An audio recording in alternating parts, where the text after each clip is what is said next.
దీనిపై సూటిగా 4 ప్రశ్నలు అడుగుతా, సుత్తి లేకుండా సమాధానం చెప్తావా? అడగండి, చెప్తా. నాకేమైనా భయమా?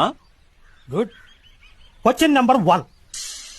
ఒకడు యేసుని నమ్మితే వాడు అప్పటి వరకు చేసిన పాపాలు పోతాయా? యేసుని సొంత రక్షకునిగా అంగీకరించి పాపాలకు పశ్చాత్తాపము చెంది మారు మనసు పొంది. సుత్తి కొట్టొద్దు. Say yes or no. పోతాయా పోవా? పోతాయి. ఇప్పుడు క్వశ్చన్ నెంబర్ 2. వాడు యేసుని నమ్మిన తర్వాత మళ్ళీ పాపం చేస్తే స్వర్గానికి వెళ్తాడా, నరకానికి వెళ్తాడా? మళ్ళీ పాపాలు చేస్తే నరకానికే వెళ్తాడు. అందులో సందేహం ఏముంది? అంటే పాపం చేసిన వాడిని యేసు ఒకసారి కంటే ఎక్కువ రక్షించలేడు. బే, అలాంటిదేం లేదు. ఎన్నిసార్లైనా రక్షిస్తాడు.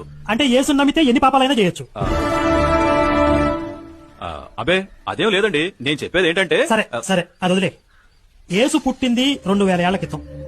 యేసు కన్నా ముందు పుట్టిన వాడు ఎవరిని నమ్ముకోవాలి? ఎవరో కాదు, యేసు అమ్మమ్మ ఎవరిని నమ్మింది? యేసు అమ్మమ్మకి అమ్మమ్మ ఎవరిని నమ్మింది?